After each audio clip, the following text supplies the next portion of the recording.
Okay, I am showing we are at the top of the hour, so I will kick things off. Good afternoon and welcome to our final session of the 2025 Yellowbook Training Series. Before we kick things off, I do want to say thank you to everyone for being a part of this journey with us over the last year. Your engagement and feedback have been invaluable in helping us keep this session better year after year. I also want to extend our gratitude to all of our presenters. We're not only proud of their expertise and leadership, but also of their authenticity and character they bring to every session. So for the last time in 2025, I'm Rachel Windett with Sikich University. I'm also joined by Rachel Hawley and Chelsea Kim. They'll be assisting with questions and comments as they come in. Materials for today are attached to this meeting, so take a moment and download those. For CPE today, we will have 3 polls. As they come up throughout the session, make sure you get all 3 polls entered for CPE credit. If you're joining us via browser, ensure that you are set to full screen, as the polls can be hidden if your window is minimized. You can expect that CPE certificate within 5 to 10 business days at the most. The sender will be certificates@conferences.io. I mentioned that as it does tend to go to spam, so if you want to keep an eye out for that. This recording will be made available on demand in a few days following this event. An email will go out with that information. So for this session, I'd like to welcome back our audit principals, Nick Bava and Matt Geerdes. Nick is responsible for providing technical services to Sikich's governmental clients in all areas of governmental accounting, auditing, financial reporting, budget development, internal controls, and so much more. Matt is a public accounting leader with over 24 years of experience providing auditing and consulting services. He works closely with entities in the government and NFP sectors, including municipalities, state agencies, and state universities, just to name a few. So thank you again for joining us throughout this year. And now I'll hand it over to Nick and Matt. Thank you, Rachel. And thank you, everybody, for taking the time out of your day to join us for our final session of 2025. I'll echo Rachel's comments. It's certainly hard to believe we're closing out another year of our Yellowbook series. We certainly hope that you've enjoyed this year's slate of courses and the content that comes along with it. And we really do truly appreciate the opportunity to present these monthly courses to you all. So once we make it to the end of the session today, Matt will shed some light on what to expect for 2026. So I won't spoil that surprise, but if you want to go to the next slide, Matt.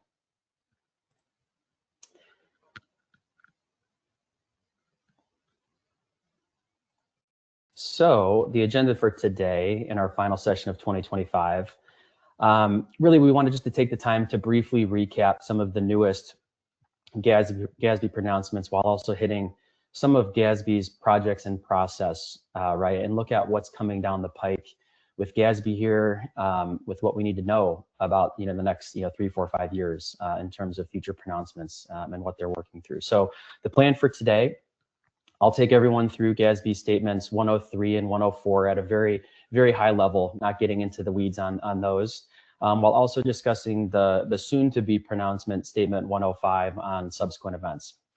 And then from there, I'll turn things over to Matt, who will talk about the projects and process that you can see here, and what you can expect to see and learn from these here in the future. So that's the agenda for today. I believe before we get into the content, we have our first polling question. I just launched the poll. How far has your entity gotten in its adoption of GASB statements number 103 and 104?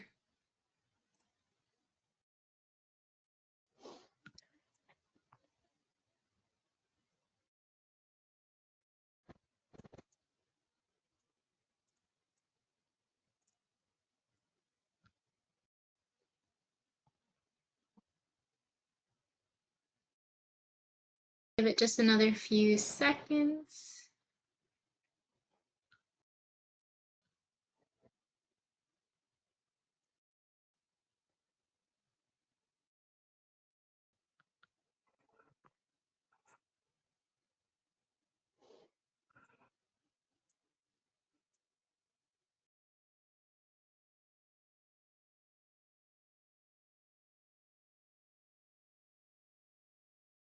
And it looks like majority have reviewed both implementation, have reviewed both and implementation is in progress, and we have not started implementation for either.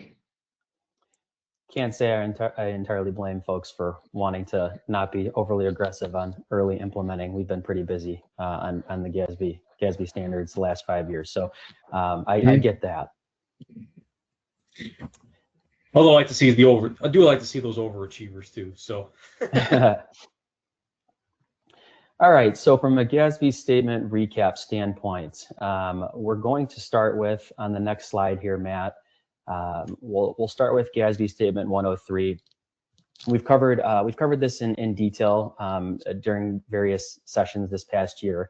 So again, not going to get into the weeds on this or statement 104, but good to highlight this and kind of understand what to expect as this does become applicable. So GASB statement number 103 on financial reporting model improvements. This is one that we really had been talking about for a few years now. For quite some time, this was GASB's largest scale project on its technical agenda, in which at certain times they were looking to completely overhaul the GASB 34 financial reporting model. And I'm sure, like me, that probably gave you some anxiety. I know you weren't alone on that. Feels like we were, finally starting to drive an understanding of the reporting model under Statement 34 and all the pieces that came with that. So the good news is that GASB did listen to those concerns, and they understood and heard all of that information. And ultimately, they drastically reduced the scope of Statement 103, and the impact that we'll cover here is really markedly less significant than what had originally been proposed. So I think this is a really nice example of GASB's process working in terms of the due diligence that they did and the feedback that they gathered in order to reach ultimately the conclusions that they did as part of the final pronouncement that is Statement 103. So what did we end up with in Statement 103? This is applicable for fiscal years beginning after June 15th, 2025. So if you're a June 30th year end, start at June 30th, 26, December 31st, 26, and then April 30th, 2027. So on the next slide here,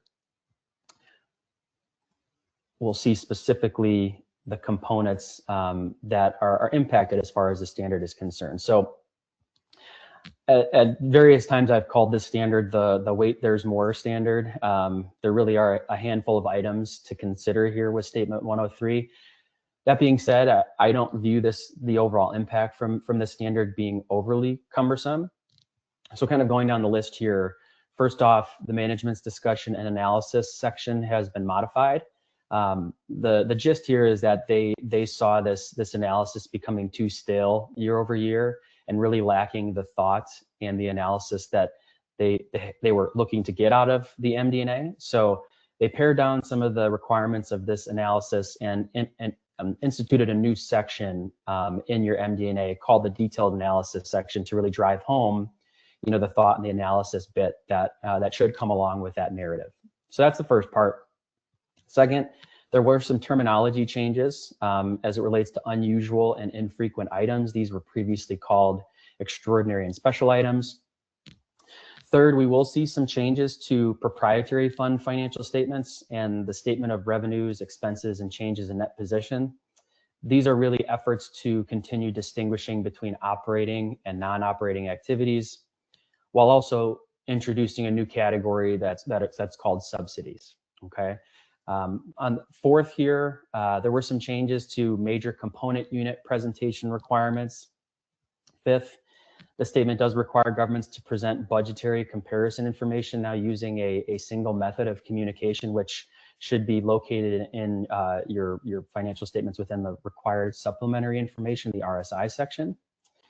And then finally, there are some changes related to the statistical section and the financial trends section, really just impacting those that report only business type activities. So overall, kind of like I mentioned on the front end of this slide, I don't think we're looking at death by 1,000 paper cuts to implement this standard, but there is certainly going to be at least a couple of components that your organization will likely need to consider and evaluate as part of this standard.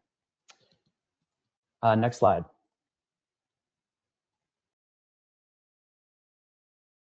Okay. So that brings us to statement 104 here, titled Disclosure of Certain Capital Assets.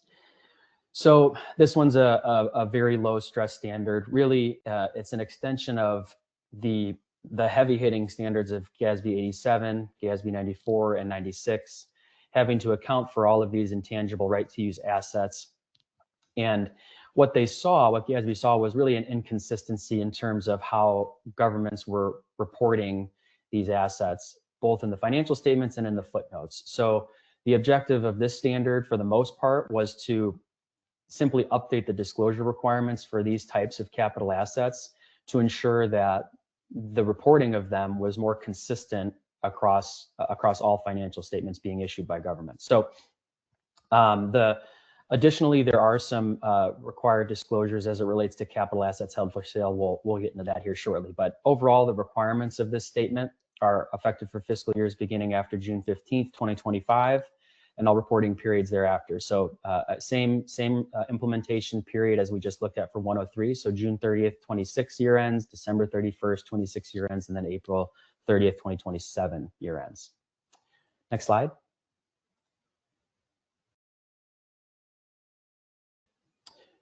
Okay, so as I mentioned earlier, the statement requires that certain types of capital assets be disclosed separately in the footnote disclosures in your capital asset footnote.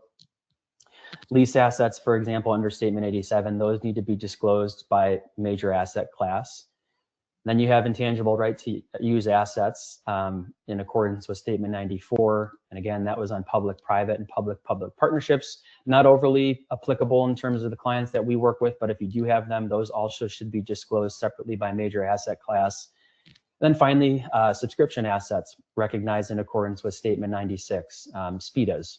Those should also be separately disclosed. Additionally, if your organization does report intangible assets other than those three that I just mentioned, you want to ensure that those are disclosed separately by major asset class as well. Next slide.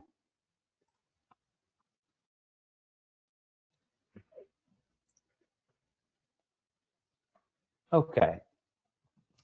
The statement also does require additional disclosures for capital assets held for sale. Now, capital assets held that is considered held for sale if your government has decided to pursue the sale of an asset and it's probable that the asset will be sold, the sale of that asset will be finalized within 1 year of the financial statement date. So those are the requirements on that end. Your organization should consider relevant factors to evaluate the likelihood of the capital asset being sold within that established time frame, and this is something that you'll want to evaluate annually every reporting period on that. If you do ultimately require disclosure from what statement 104 calls for, that disclosure would include the ending balance of the capital asset that's held for sale, with separate disclosure for the historical cost and accumulated depreciation of that asset. Additionally, if you did have a carrying amount of debt tagged to that capital asset held for sale that maybe was pledged as collateral, you would also be required to disclose that within that footnote as well. So that's GASB statement 104, which takes us to the GASB projects in process. All right. So this brings us to statement 105. So GASB statement 105 is not a formally issued pronouncement yet, although yesterday GASB did approve the release of GASB statement 105, and this is on subsequent events. So I think we can expect to probably see the official pronouncement within the next week or two, maybe before the Christmas holiday. So do we consider the issuance of statement 105 a Christmas miracle? Do we even need Christmas presents now that we know that this has been issued right leading up to the holiday? I joke. So what are we looking at here with statement 105? Basically, GASB had completed some research that showed that there was, I think they called it a 30% error rate on subsequent event disclosures that were omitted and missed. So in particular, they were seeing debt issuances that occurred after year end that were not in the report, and it was before the report was issued. those should have typically been disclosed as subsequent events. So the idea behind this standard is that GASB isn't really trying to change what we always thought should be a subsequent event, but really better describe what those items should be to ensure that we're getting more consistent application of those note disclosures. So a very, I think, light hitting, low stress standard in terms of this one. But in terms of when will this be effective, this is effective for fiscal years beginning after June 15th, 2026, and all reporting periods thereafter. So your June 30th, 2027s, December 31st, 27s, and then April 30th, 28s. So looking onto the next slide, we'll kind of cover some of the key bits here with Statement 105. From a definition standpoint, subsequent events are transactions or other events that occur after the date of the financial statements, but before the date the financial statements are available to be issued. One small tweak that they made to current practice is that we currently evaluate subsequent events from year end until the financial statements are issued. They made a minor change, kind of clarifying change to the subsequent event time frame, and they're now having this based on the date the financial statements are available to be issued. Okay.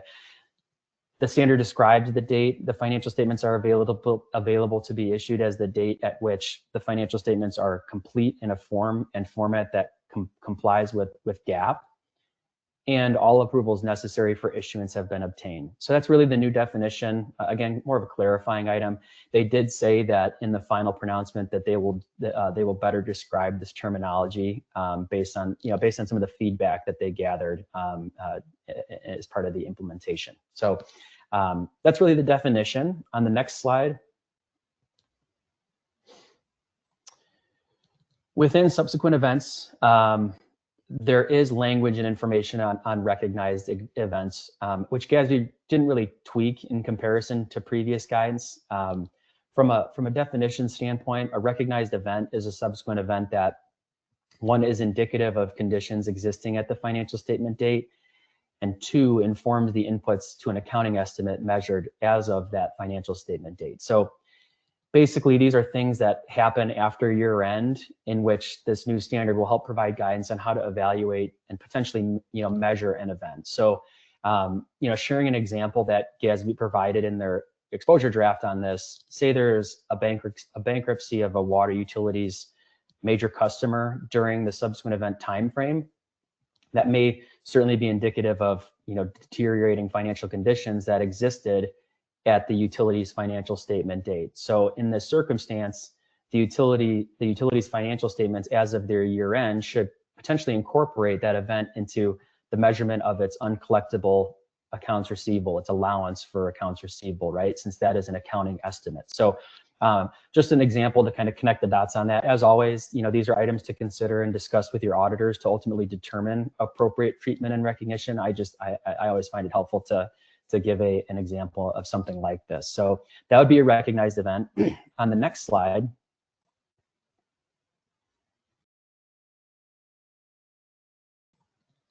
these are non-recognized events, and non-recognized events are the items that everybody joining us today are more familiar with, and really what most people think about when it comes to subsequent events, right? They happen after year end, but before the end of the subsequent event time frame. Now, here is where the current guidance just says we should disclose anything that is important to a user's analysis.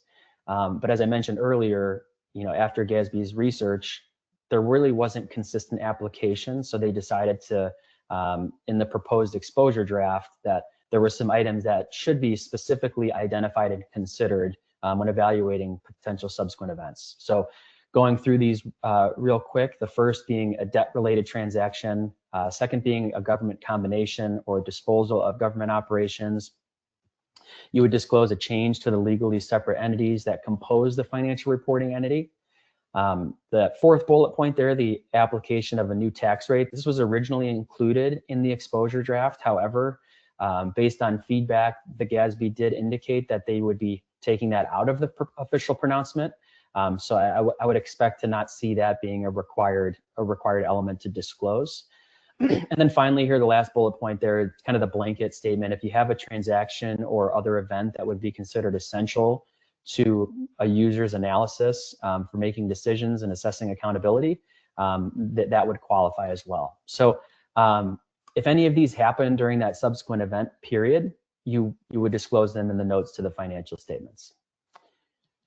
All right, so that is just a very kind of high-level look at statements 103 to 105. I will turn things over to Matt now, who will take things the rest of the way and highlight the fun from GASB and their current projects in process.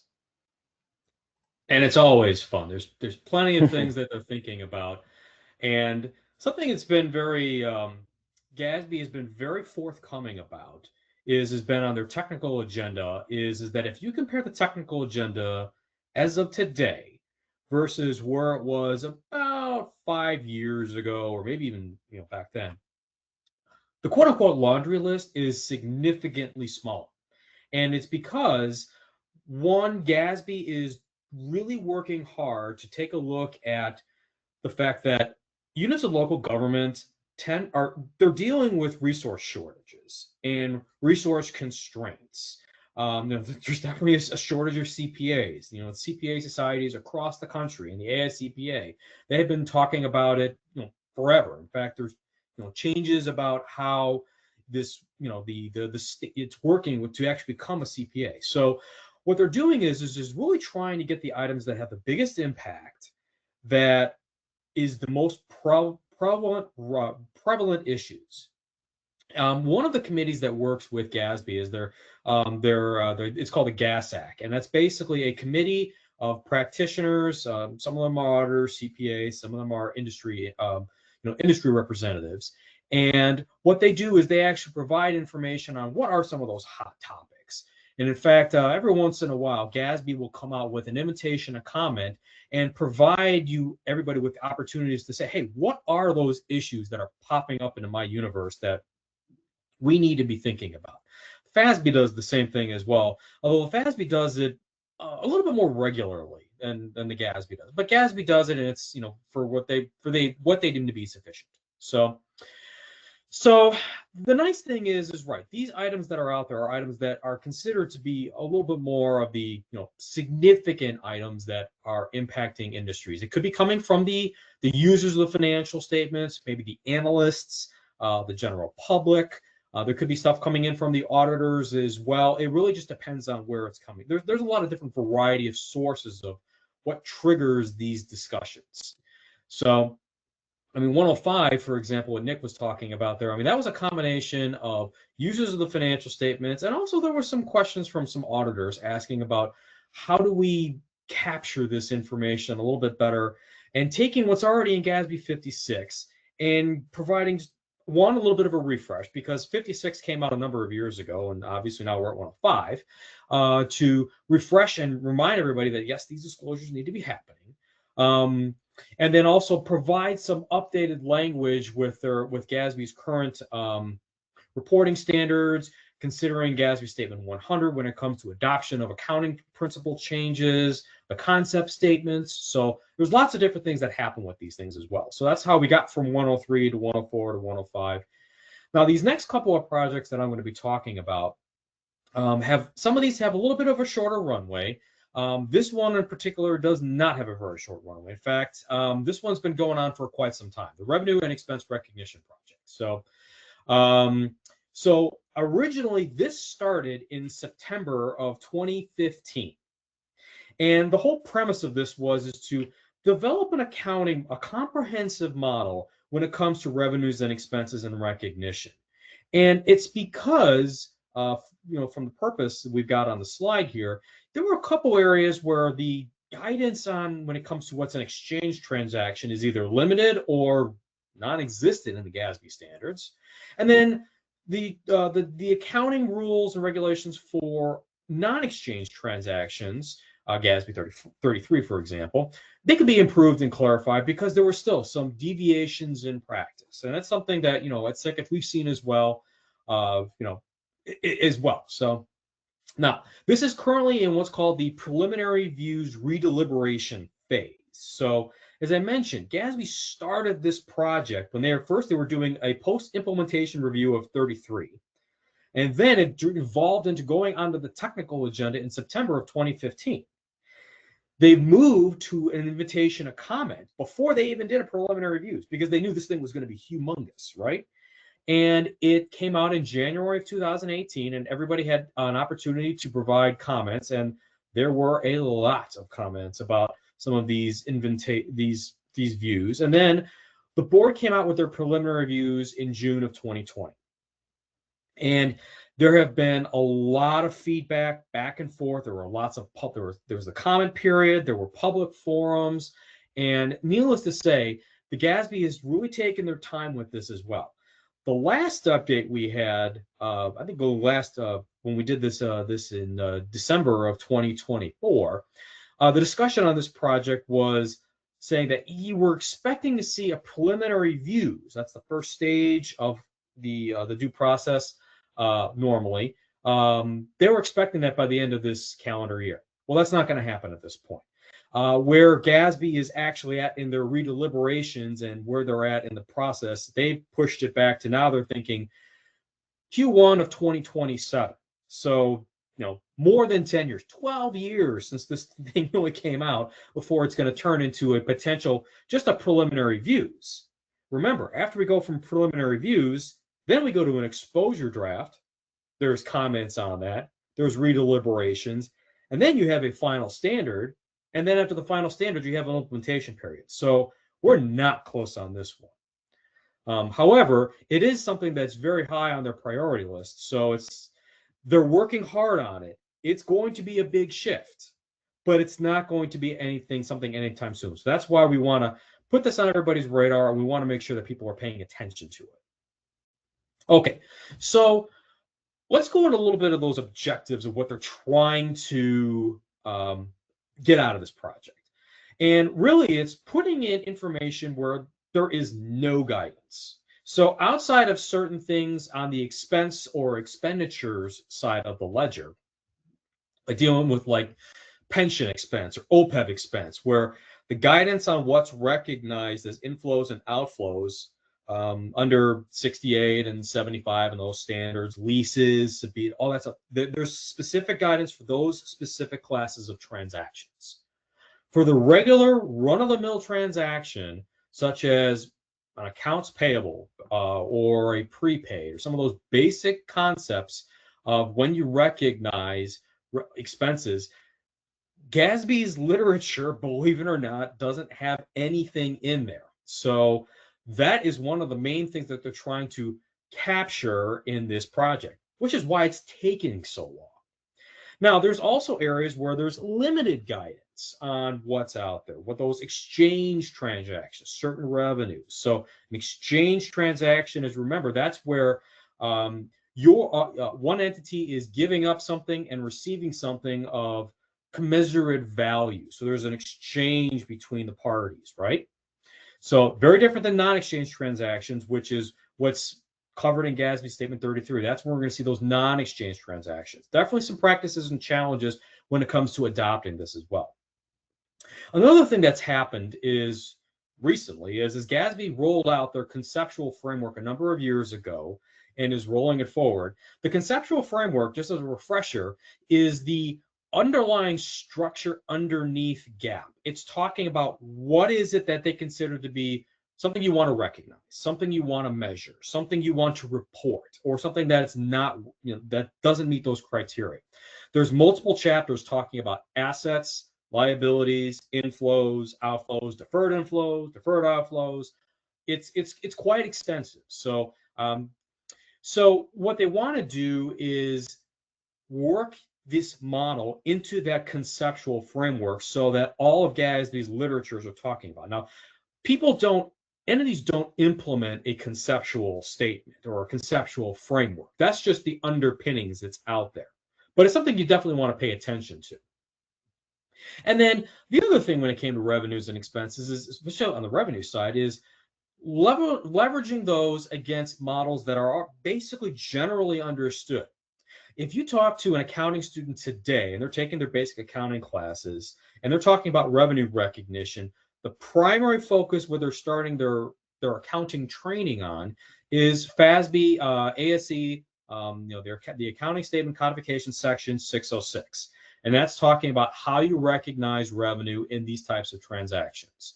There's ASC 605 as well, but 606 is the big driver. So FASB went through this a number of years ago, and then the the entities outside of government, they've already adopted this, and it's been going on for quite some time.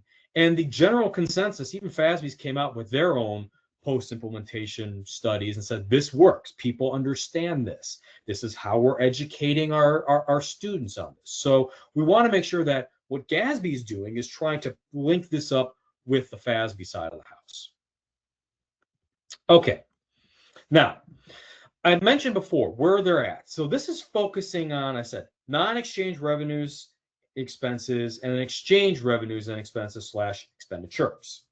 So I included a couple of examples of common things to get your brains flowing about what exactly makes these things up as well.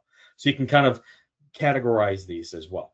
So when it comes to a non-exchange revenue, that's under GASB 33 as we know it now, that's where you're dealing with primary items like taxes. So if you have like a mandated non-exchange transaction where, you know, an entity is levying a property tax on the citizens, but they're not really getting, I mean, the government is providing services in general, but it's not an exchange of services or resources between the parties. So that's where these taxes come in. So property taxes, sales taxes, income taxes, how you recognize that as well. That's what we consider to be a non-exchange transaction in GASB 33. And again, there was consensus that while it's out there, people are following it, there's still diversity in practice, and that's where we're trying to address this as well. The non-exchange expenses, those are dealing with, if you're dealing with perhaps a grant agreement, if you are granting resources to another party to use for a specific purpose, or an intergovernmental agreement, that's something that would meet the definition of a non-exchange, because, you know, they're not really doing something hand in hand, like, again, exchanging items of commensurate value for the transaction. So in the exchange revenues, it's a little bit different. So like for utility fees, your water, your sewer, your electric, the government is providing services for the citizens, and they are getting directly billed for those services. You pay your water bill, you pay your electric bill every month. That's an example of an exchange type of transaction.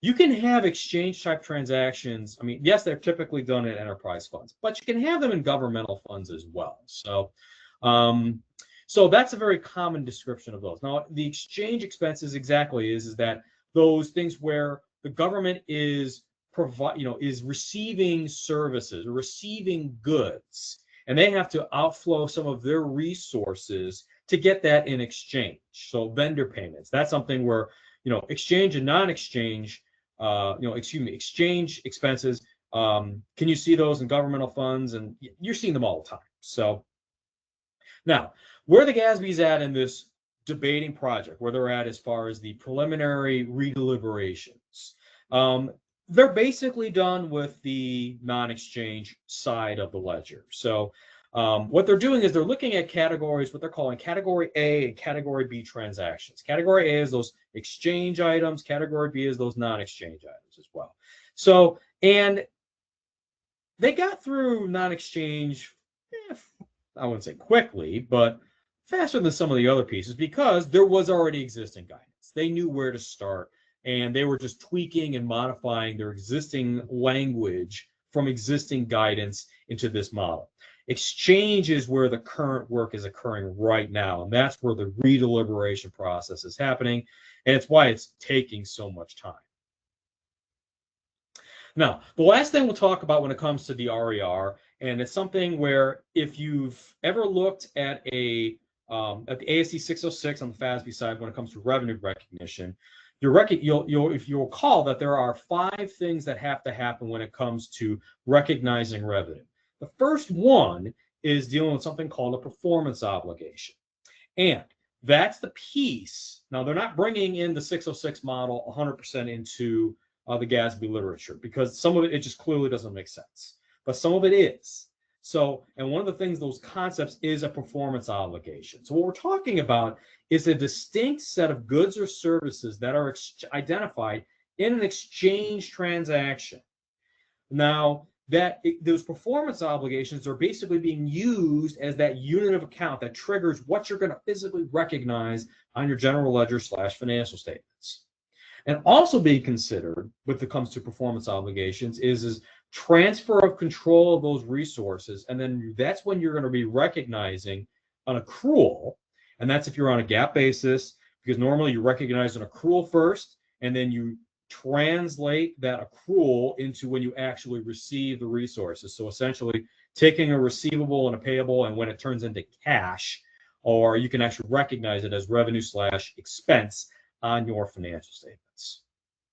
So again, there's a lot to unpack there. There's a lot of things that are working through right now. So again, just some things to put in the back of your mind to think about as they're working through their redeliberations, because they're going to be talking about this as well. You go to industry events that GASB and the ASCPA do, and us as well. You know, we're going to be talking about this out there because it's not going away. You know, as kind of Nick, when you were talking about with Statement 103, I kind of brought a smile on my face about the, the governmental funds and how they were going to talk about redoing that model as well. And that was originally in 103. Well, and they took it out because they basically said, for lack of better words, the juice wasn't worth the squeeze. Cost benefits wasn't there. They didn't completely kill it. It's on their agenda. They're in their archives. They could bring it back. They could definitely talk about it. So we're not out of the woods yet. And I don't think they're going to do anything with this one as well, to that extent. But you have to pay. That's why we're going to be paying attention. And all of the major industry groups and CPA firms are going to be watching this very closely. So I think we're ready for our second polling question of the day. So why don't we kick that one off? Where are we at? Oh, a good one. Each transaction in the revenue and expense model must consider its performance obligations during recognition and measurement. True or false?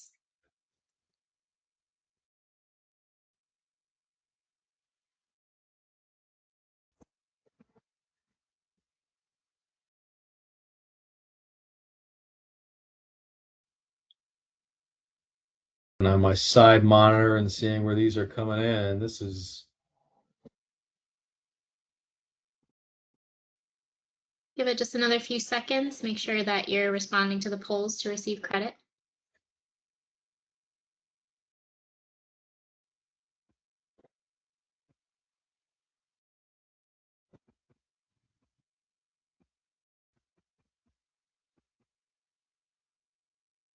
All right, I'm going to go ahead and end the poll. All right, thanks, Chelsea. And results, glad everybody's paying attention. You're right, it is true. You have to be thinking about those as well when it comes to your revenue and expense model. For some of these transactions, the performance obligation is pretty cut and dry and easy to see. So the recognition is not going to be all that difficult. In some cases, it's a little bit harder and it requires a little bit of legwork. And that's been one of the challenges that has been seen on the FASB side with 606, but has been kind of gotten over the duration since that standard's been out there. So, okay, let's talk about our next one, where this one is a little bit closer to the finish line. So there's still some things that GASB's working through, but this is one where I wouldn't say it's not as pervasive as revenue and expense, but there's definitely some higher degree of applicability with this, and that's dealing with infrastructure assets. There are certain members of the board where this has been a hot topic. Some of those folks actually came from industry, came from CPA firms, and when they got on the board and were, consulting with the GASAC and consulting with folks about what are those hot topics, this is definitely one that came on there. And if you think about what infrastructure is, it's a very, very big number on an entity's balance sheet. Now, obviously, there are certain entities that do not have infrastructure. That's like school districts, universities, certain other types of entities don't have to worry about infrastructure assets, but others do. So, and really it's taking a look at evaluating the existence guidance and the usefulness of that currently reported information. Just diving into specifically what's required right now, because the guidance that came out with this was originally anchored in GASB Statement 34, and that's been a while since that thing has come out there. And there have been stakeholders that were asking for review of that guidance to say, is it doing what it's supposed to be doing? And where we're at right now is that preliminary reviews redeliberation. So The preliminary reviews came out about a year and a bit ago, and then there was a comment period that came out. Entities submitted their letters of comment. Some of you may have submitted a letter of comment to the GASB. There was also a number of series of public forums where people could testify in front of the GASB about what works and what doesn't work. But this, again, preliminary reviews. This is the first stage of the standard setting process. So GASB has concluded their forums right now, and they are expecting to issue an exposure draft next Q1, so 2026. So anywhere between January through March is when we're expecting to see that. Again, they could push it back depending on what's happening, because there are certain aspects that industry and users like and certain things that they didn't. So actually recently, if some of you might have seen that GASB actually sent out to certain folks a survey about certain items as well. They do this on a preliminary, on a periodic basis. So if you see some of these surveys on some of these technical topics, it's a good chance to offer, outside of the letter process, to chime in. So when we're looking at the preliminary views, again, this is what they said, the board is thinking, this is what we think in response to the inquiries. So infrastructure, how you're going to keep recognizing it is that you're using the historical cost model, net of accumulated depreciation, which a large units of government, that's what they do right now. So that's not changing. The other option is looking at the modified approach. Can you still do that? And if you've never, now, this is common for maybe some of those really large units of government that have significant amount of infrastructure, such as maybe a tollway authority. I've seen some large water reclamation districts where they track this as well. And if you've never seen what the modified approach does, is that you're reporting the assets on your statement of net position, but what you have to do is you're going to consider what is the assessment of the condition of those infrastructure assets. You have to do periodic monitoring of structures, components of your infrastructure assets, and make sure that they're kept up to a certain predetermined condition. If they are done so, then those assets do not need to be depreciated. However, it's very labor intensive. You're bringing engineers involved. Very often you are bringing in asset management software. So that's kind of why smaller to moderate size units of government, even some of the larger ones, they don't do this. So, so it's looking at that model and how we want to deal with that modified approach. So when the entities that do use the modified approach, generally they're saying, hey, you know what? It's generally continue. We think it's doing what we want it to do. So let's keep that going. Okay, fine. So the next item was dealing with useful lives. And this is something where I am willing to bet that a good chunk of entities do this sort of reevaluation of their useful lives of their infrastructure on a periodic basis, but maybe not directly when it comes to their accounting records. And looking at the useful lives, the salvage values, reviewing and adjusting period as necessary. So, a lot of entities may be looking at this as part of maybe their capital plans, and they're developing a long-term capital plan to figure out how much they're going to pay for over the years for improvements and replacements. So they're assessing where that's at, and they're looking at the conditions as well. So this could also be built into the budget process as well. So there's lots of different things where perhaps this is happening, but maybe it's not happening on the accounting side of the finance department. So that's kind of what this is trying to get at. So the next one is definitely an item of interest, and that's dealing with, if you look at an infrastructure assets, if there are components of the asset that have structures with different costs that are basically made up of it. So, for example, I'll use a street. A street typically has a top level of asphalt, a couple inches thick or so, right? But then the lower part below that is concrete, rebar, there is sand, there's stuff to keep the road in place and support it for what it needs to be doing.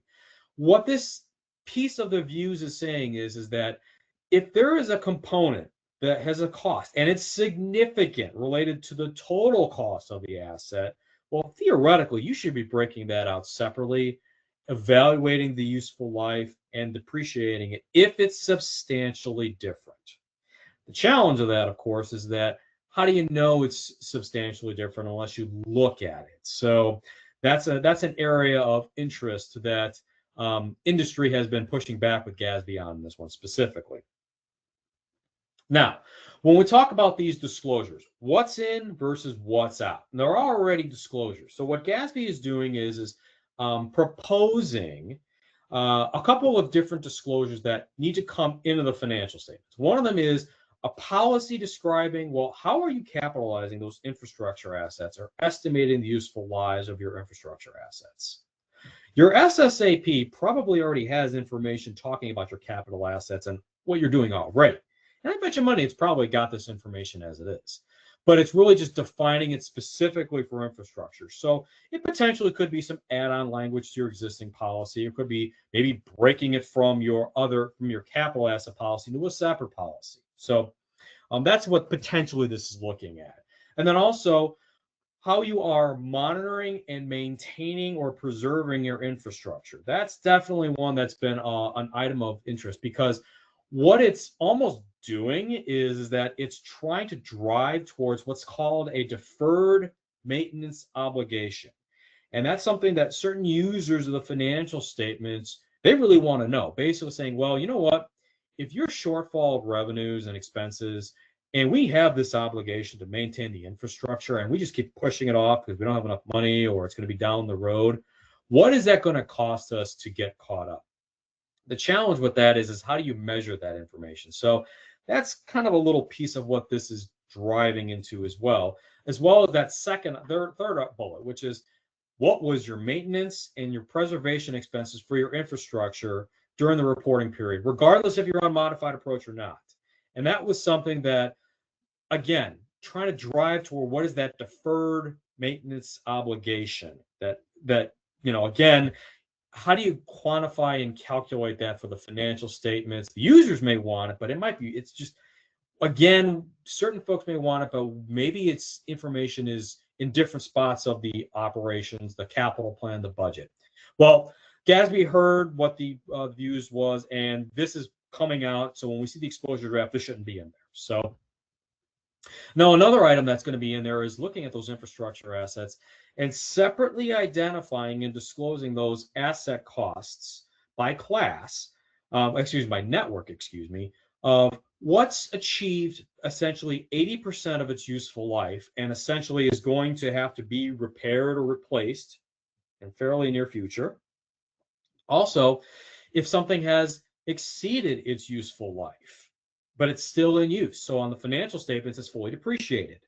Well, again, disclosing that additional information, which the users want, but then it's additional information that practitioners and preparers would have to audit and prepare, and that's a little bit of a challenge as well. So, and then also, why 80%? Could it be 70%? Could it be 90%? That's another area where there's been a lot of consternation and pushback with the users. So we're not quite sure what that's going to turn into when it comes to ED. So stay tuned on that one. Now, what's coming out is that there's a couple of disclosures that are required right now that GASB just said is no longer required. One of them is that if you have a description of what the modified approach is, if you're doing it, well, you have to describe it according to the current requirements. GASB is saying that you can actually find that information in its other sources. Go to the pronouncements. Go to other areas. You can find this information. It doesn't need to be in the notes of the financial statements. The other thing is saying that if you had some of those phase 3 governments that had a practical expedient where they didn't have to look at their historical infrastructure assets, they only had to do prospective and put on the infrastructure going forward. Well, essentially taking that requirement out because one, it's been so long since we've been at 34. Realistically, any of those older infrastructure assets are probably gone. And you don't need to do that anymore. It's just we have a handle on tracking our infrastructures. You just keep doing that as well. And then also any sort of carrying amount of impaired infrastructure assets that are idle, that would have to be disclosed right now. GASB is saying, no, you don't need to disclose that anymore. So, okay. So our last big project that we wanted to bring up to everybody's attention is dealing with severe financial stress and probable dissolution. So, and this is definitely one where, again, there has been a lot of discussion. There's been public forums. The preliminary reviews for this one happened around the same time as infrastructure assets. So comment letters already occurred. There was public forums already, and right now they're expecting an exposure draft of this in Q2 of 2026. They're working through it, but again, there is still some things to work out based on some pretty strong sentiment from the practitioners. Now, some of the users thought this was great and some didn't. So, and it's really looking at what we call going concern. And that's a concept that is, I call symbiotic between the AICPA's standards, and then also, this is also addressed specifically in the GASB standards. GASB has this covered in GASB Statement 56. And what again, it's dealing with inconsistencies of what is considered going concern and what you have to deal with. And interestingly enough, this was actually one of the main users that brought this to really encourage GASB to go forth was the AICPA on this. And it's really reviewing those existing standards and addressing those issues regarding those uncertainties and situations where you have what's called severe financial stress. And really the problem is that, there are definitely some challenges with resulting in diversity in practice. And, if there are plenty of governments that are experiencing severe financial stress right now that don't dissolve because either there's no mechanism for, or there's just nothing that's going to happen that is going to make them dissolve. If you've ever, in the Illinois market, specifically some of the south suburbs of Chicago, there are a few municipalities that are definitely in severe financial stress, but they're not going to be dissolving anytime soon. This is what this is talking about. But then you have some entities that are going to dissolve, but they're not in severe financial stress. Something else happened. So what essentially is happening is that you're taking the going concern and actually removing going concern language from the GASB standards and putting in these two concepts. So that's where they're at as far as the preliminary reviews, redeliberation. So on this slide, this is the split out that I was talking about. Severe financial distress on one side, probable dissolution on the other side, and removing going concern. And this is a major practice issue from CPAs because the AICPA is not getting rid of their going concern language. So, and if you look at an auditor's report, there's a section that talks about going concern. But if there's a language from the AICPA about going concern, but it's not addressed in the GASB guidance, that's a pretty big disconnect. So that's something that GASB is currently working through as part of their evaluation of the comments. So a severe financial stress is it's a condition that's existing as of the financial statement date. And it doesn't matter if you're going to continue or not continue. You can have severe financial distress. Probable dissolution is looking at regardless of your financial condition. So you could have an entity that has a severe financial distress stress disclosure, separately a probable dissolution disclosure, or it could have both. So what we're talking about here when we say severe financial stress is that it's including disclosures. And this is disclosures only, nothing on the financials themselves. If you're experiencing difficulties that you're either at or near insolvency. Now, this is a major bone of contention for practice. At insolvency is pretty easy to identify. There are some indicators they're talking about as far as proximity that GASB included, such as you're unable to make your payroll. You can't make your debt service payments. There are certain other immediate obligations that you have to pay right now and you don't have the cash to do it. That is something where you're probably at insolvency, not necessarily bankruptcy, but insolvency. That one, yeah, everybody has a pretty good sense of, hey, I'm at insolvency. Near insolvency. Well, what is near? Are we talking 30 days, 60 days? Now, GASB says is that the guidance is designed to be proximity indicators versus a time indicator, but there's definitely some challenges when it comes to that as well. And those disclosures include the reasons and causes of the condition, what they're doing about it, the actions taken in response, what are those known effects, and then also if the situation is severe financial stress and the condition is persisting in subsequent years or is alleviated, you need to disclose that information. You can have definitely an entity have severe financial stress, and it could keep going year after year after year. So So the other side is looking at probable dissolution, and that's where an entity is going to legally cease to exist separately within 12 months from the date of the statements. The date of the statements are available to be issued. So kind of what Nick was talking about previously with 105, because that's going to work in with each other with 105, and actually severe financial stress is going to work in with 102 to dealing with those concentrations and constraints so that disclosures aren't mimicking each other. So you're going to be including information regarding probable dissolution, what's happening, actions taken in response or not, because there could be some where they just know it's happening. And then what happens if the probable dissolution persists or just doesn't happen. So again, disclosures only. All right. So we're right almost at the end of our time together. So we got to get our last polling question in. So let's kick that last one out so everybody can get their CPE. How often do you evaluate the useful lives of your infrastructure assets?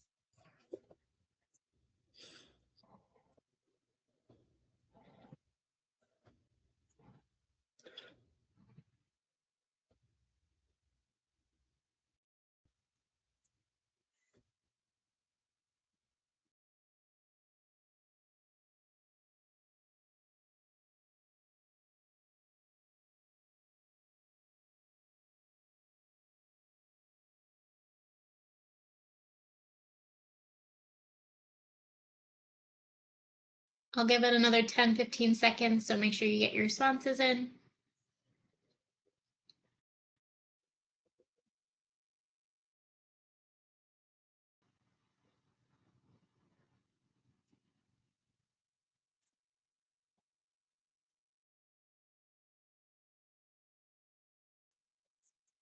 All right.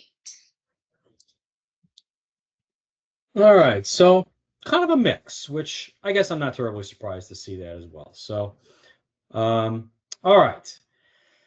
So, as we wrap up our time together, a couple of things. Reminder that the severe financial stress and the infrastructure of those projects, again, we're in the preliminary view stage, then it goes to exposure draft, and then we're looking to go final. So we're not talking about something you have to deal with right this second, just something to keep on your radar.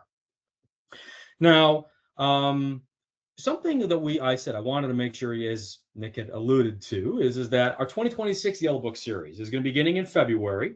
The first one is scheduled for February 18th.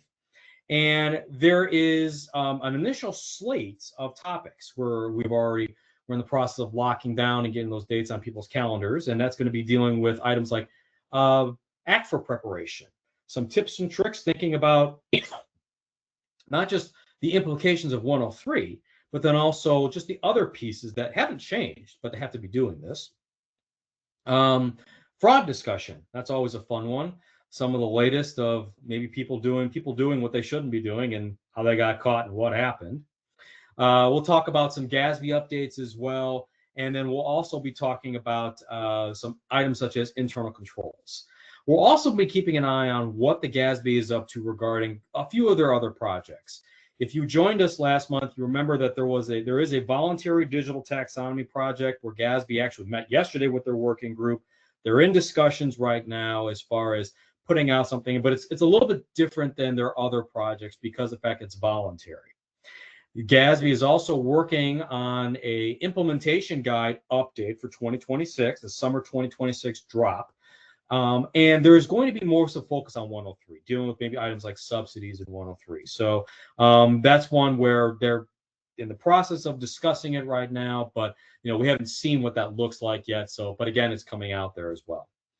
And then of course the GASB's got their what we call post implementation. They're looking at past standards that have come alive and been around for a while. They're looking again at 84. They're looking at 87. They're looking at 75.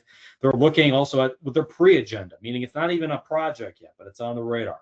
Cybersecurity, risk disclosures, taking up those revenue and expense recognition. Well, what are the footnotes going to look like? And then the current structure of U.S. GAAP under GASB, the Type A GAAP and Level B GAAP. is that particularly working? So a couple of those things they're going to be working through right now. That's all going to be baked into next year's series. So with that, I think that's the last that we had of our prepared remarks. And do we have any questions that we need to be looking at or considering? I'm not seeing any. So Yeah, none that have come in. all right. And okay. All right. Well, it's the top of the hour, so I want to be respectful of everybody's time. So Nick and I wanted to say thank you to everybody for participating. And if you do have any other questions, our contact information is on the screen. You can please reach out to us. Happy to have a conversation. And make sure that everybody stays warm if you're in some place that's cold. Have a great holiday season. Merry Christmas, Happy New Year, Happy Hanukkah, anything else that you celebrate. Make sure you have a good one this time of the year. And we'll catch you all in 2026. Thanks, everyone.